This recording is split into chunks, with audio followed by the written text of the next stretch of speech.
আজকে মেলাতে এসে যে কৃষ্ণজিদার সাথে দেখা হয়ে যাবে সেটা তো আমি ভাবতেও পারিনি।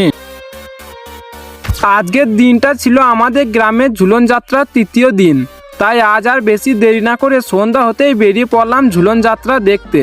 এখানে এসে বুঝতে পারলাম আগের দিনগুলো থেকে আজকে ভিড়টা বেশ ভালোই হয়েছে। 28 তারিখ লাস্ট ঝুলনের দিনেও প্রচুর ভিড় হবে, কারণ লাস্ট ঝুলনের দিন আতশবাজি ফোটানো হবে, তাই তোমরা চাইলে একবার হলেও লাস্ট দিনটা ঘুরে যেতে পারো। এখানে এসে প্রথমেই একটু মেলা ঘুরে নিলাম। এদিক ওদিক ঘুরতে ঘুরতে কত রকমের দোকান চোখে পড়লো, আর খাবারের দোকানগুলো দেখে তো জিভে জল চলে আসার মতোই অবস্থা। তারপর চলে গেলাম আসল জায়গায় ঝুলনটা দেখতে। এক একটা ঝুলন এত সুন্দর করে সাজানো হয়েছে যে কোনটা ছেড়ে কোনটা দেখবো সেটাই বুঝতে পারছিলাম না। আর ঠিক তখনই হঠাৎ দেখা হয়ে গেল কৃষ্ণজিদার সঙ্গে। তারপর আর কি, তার সঙ্গে ভিডিও করলাম, খানিকক্ষণ কথা বললাম এবং ঘোরাঘুরি করলাম। এইভাবেই দেখতে দেখতে কখন যে রাত হয়ে গেল বুঝতেই পারলাম না। আজকে ঝুলন যাত্রার তৃতীয় দিনটা শুধু ঝুলন দেখেই নয়, কিছু সুন্দর মুহূর্ত আর কৃষ্ণদার সঙ্গে দেখা হয়ে খুবই ভালো লাগলো। তো চলো আজকে মতন এখানেই শেষ করলাম। পরের দিন মিনি ব্লগটা একেবারেই মিস করো না, খুব ইন্টারেস্টিং হতে চলেছে।